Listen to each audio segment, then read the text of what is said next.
So welcome to our very first artist profile for Nebraska Artists Carry the Future. We're here with Sara Bucy, Hello. who is a jeweler. What are you working on? I'm working on a remake of a wedding ring set. So I took an old wedding ring and I melted down the gold and I'm remaking it into a new, more modern design for a woman. Excellent. Well, you can work while we talk. Sara, you get credit for coming up with the idea of a pop-up gallery to support Carry the Future. Can you talk a little bit about why you were drawn to this organization? Well, I have actually been to the Middle East a couple different times myself. And I was there at the beginning of the Syria crisis. I was in Lebanon. And I saw lots and lots of people coming into Lebanon and the effects that it was having on the family that I was staying with. The amount of refugees was insane, and people were frustrated from everywhere. So I kind of have a personal connection to it. And then I do love to give back. I just had a little girl, and so our finances have been crunched a little bit. Haven't been able to give as much as I used to before I had a daughter. So when I saw that Sara had gone and done some work with the refugees, I thought, why don't we do a show that combines my work and my fellow peers' work, helps us to actually make money as in our profession, and then at the same time combine it with helping refugees. So I really wanted to do something that wasn't asking artists for a donation, because I sometimes get a little overwhelmed with donations. The silent auctions are great and wonderful. There's so many wonderful causes that they support, but I wanted to do something different that we could really support both at the same time. So we're doing, and I approached Sara, you, and I think it's going to be great because all the artists actually get to sell a body of work. They are donating 30%, which is really just a gallery cut. It's not even unusual for us to give that. And so we'll still be able to make money. And then it'll be kind of like a joining the community together. You don't even have to stay for the whole event. You can just show up and buy something and say hi and then head on your way and go out to dinner with your friends or something.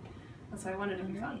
So I'm going to kind of scroll past some of your work that you have displayed. And would you tell us a little bit about the materials that you work with and kind of your inspirations and maybe some of the pieces that you're planning to bring to the pop-up gallery?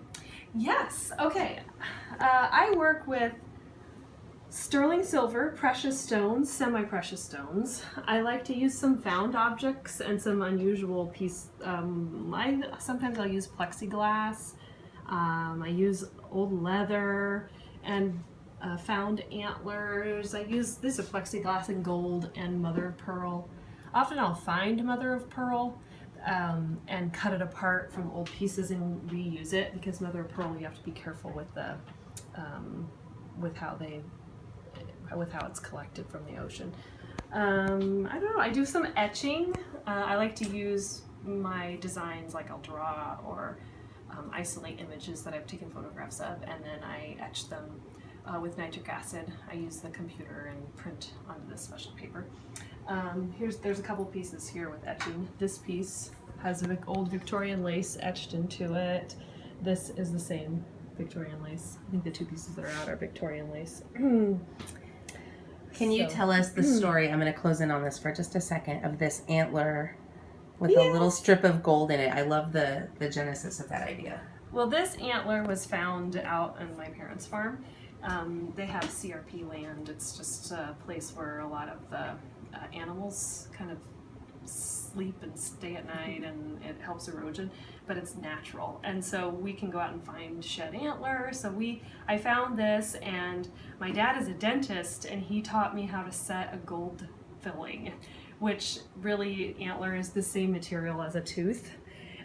So it's set by routing out a lip around the top shape, and then you just really press the pure gold into the space. And it's just like you would set a gold filling, which I did like 3 little dots on one side and a line on the other.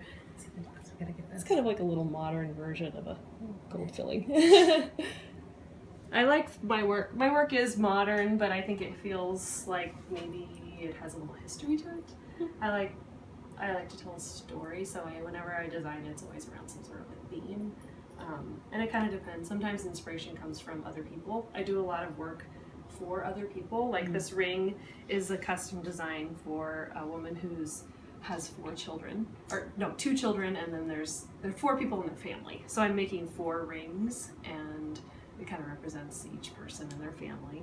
I like to just kind of take a story and then create a visual representation of it. That's kind of, I think everybody has to get an inspiration for somewhere, so it comes from all different places. Awesome. Well, we can't wait to see you November 17th, 5 to 8 p.m. at the Lincoln Country Club. Thanks, Sarah. Thanks.